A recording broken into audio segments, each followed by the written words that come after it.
Hi, this is Seth with Paperpot Co., and I'm going to be sharing with you today about growing root crops in the Paperpot Transplanter. I've been farming since 2009, and the last 4 of those years I've been working with the Paperpot Transplanter. So, learned a few things along the way, and hopefully some of this will be beneficial for you and your own farm. We're going to be talking about bunching onions, storage radish, beets, and salad turnips today. But first off, why the Paperpot Transplanter for root crops? Well, one of the big reasons is you're not reliant on optimum conditions for direct sowing. Traditionally, direct sown root crops are going to be the most common approach. It's really hard to transplant root crops. They have a taproot that goes down, and if you break that or disturb that, it's going to really lead to a poor crop and bad results. So, before the Paperpot Transplanter, most people were direct sowing root crops, but that means that everything has to be perfect conditions in the field to get even germination, and you're fighting weed pressure, and there's just a lot of hurdles. So being able to start indoors in a controlled nursery environment is really a game changer when you're growing root crops. You can do multiple seeds per cell, which is great for a lot of these root crops, giving you a cluster for every planting. That makes for really smooth harvesting because a lot of these crops, you'll be bunching them already for market. So you can just pull it up as is, bunch it, and you're good to go. And then it allows for creating a weed-free bed before the crops go in. So it's really recommended to get your bed fully prepped, amended, everything how you want it, and then irrigate and try and get that first flush of weeds to come up, whether you're having a silage tarp on it to kill off the weeds or just getting them to come up and then doing a pass with the flame weeder. Getting the transplants in without competing for weeds, especially while they're young, is really an awesome possibility. And then, of course, just being able to transplant so fast. So these are bunching onions going in with the Paperpot Transplanter really smoothly and quickly. You can imagine how long that would take planting each individual bunch of seedlings by hand on your knees.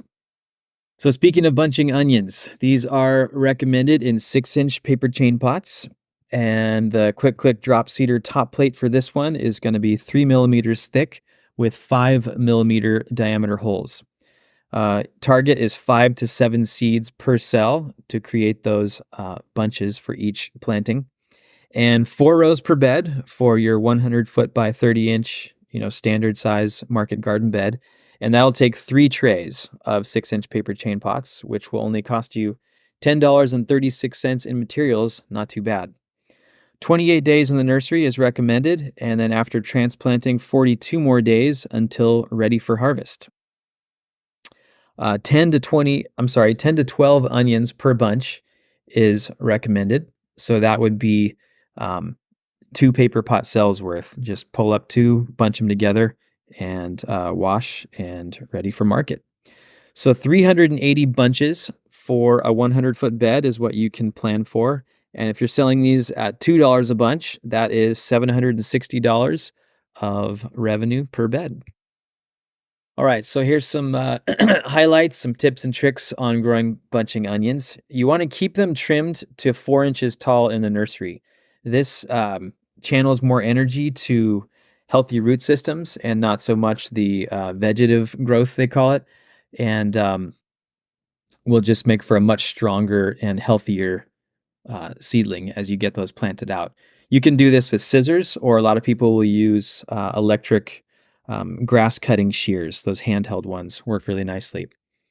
If you are using overhead irrigation, just ensure that there's good ventilation. They can be prone to some mold and mildew issues if you don't have a lot of good airflow. Dry conditions in the field will lead to bad flavor, so make sure that you keep them well irrigated and also keep them well cultivated and weeded. Onions don't have a canopy like a lot of other crops, so they are really more challenging to keep those weeds from trying to come up all around them. So just staying consistent is the key with that. And then keep the roots on when you're selling these. Earlier on in my farming career, I was trimming every root to try and get them to look nice and pristine, like the ones in the grocery store. But learned that, especially a farmer's market, having those root systems intact, like you see in this picture here, I think this is Rose Creek Farms. It's just a symbol that these are local and these are fresh and really sets you apart from grocery store conventionally grown bunching onions. And it's just one less thing that you have to do, which is going to be more profit for you ultimately. Storage radish. Storage radish are grown in 6-inch paper chain pots. The 3 millimeter thick top plate for the drop seeder with a 3 millimeter hole is recommended, and that is targeting 1 seed per cell. At 4 rows per 100-foot bed, that will take you 3 trays. And 3 trays of 6-inch paper chain pots will cost you $10.36 in materials. 15 days in the nursery is all for these, and that's because you don't want that taproot to get down and hit the bottom of your tray before you get these out into the field. After transplanting, only 35 more days until ready for harvest. You can plan for about 217 bunches off of a 100-foot bed, and at $3 a bunch, that would get you $650 per bed, which is pretty good. Some highlights for storage radish. It's really recommended to do floating row cover right after you plant. These are really prone to flea beetles, which will damage the greens and ultimately weaken the health of the root crop itself. So right after getting these in the ground, go ahead and cover those up with either insect netting or an Agribon frost cover if it's one of the shoulder seasons. Harvest window is only 21 days, so you have a decent amount of time to get these out of the ground and either in storage or if you're going to be selling them soon thereafter. Target harvest size is 2.5 to 3.5 inches per bulb, and 2 to 3 bulbs per bunch is a good harvest unit when you're selling these at market. Beets. 6-inch paper chain pots are recommended for beets, and for your quick click drop seeder top plate, 3 millimeter thick with 5 millimeter diameter holes. And this targets 1 seed per cell. And you have to keep in mind that each beet seed is actually a cluster of seeds. So it's going to yield or grow 2 to 4 plants. So even if there's just 1 seed per cell, they're going to grow into clusters. It's suggested 4 rows per 100-foot bed, and that will take up 3 trays, which costs you $10.36 in materials. This is 28 days in the nursery, and then 22 more days until ready for harvest, of course, pending your local conditions and climate.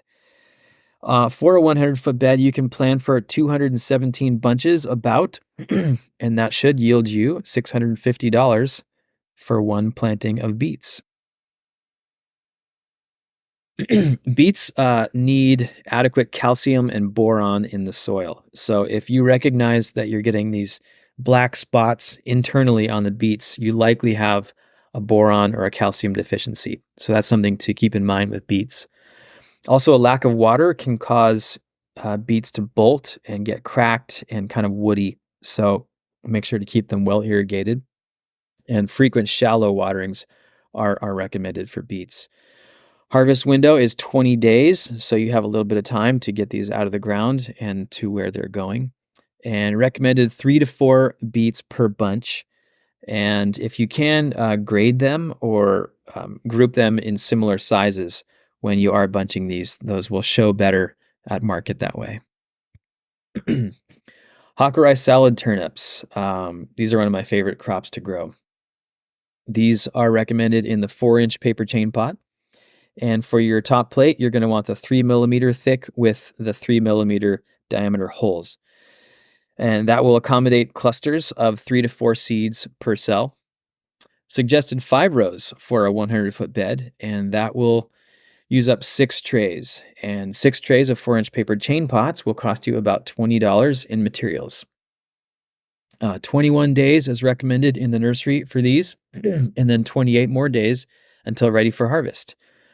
220 bunches is what you can plan for with Hakurei salad turnips, And at $3 a bunch, that is $660 of profit per bed. Uh, that's me with some Hakurei salad turnips at my farm in Petaluma. Paper pots make cleaner turnips in clay soils.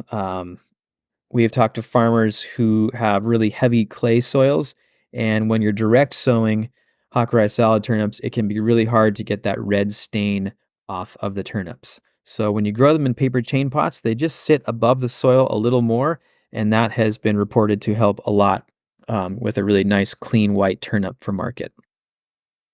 Insect netting is also recommended for these. Again, the flea beetles are really drawn to the tops, and having just beautiful, pristine tops is one way that you can kind of set yourself apart with competition. And chefs really appreciate that as well because they'll often even use the tops in different dishes. Having adequate moisture will make them less attractive to flea beetles, so keeping them well irrigated will make for a healthier crop and a little less pest pressure. Harvest window is 14 days, so you've got a couple weeks to get these out of the ground before they get too big to go to where they're needing to be going. And it's important to know your customer's size preference.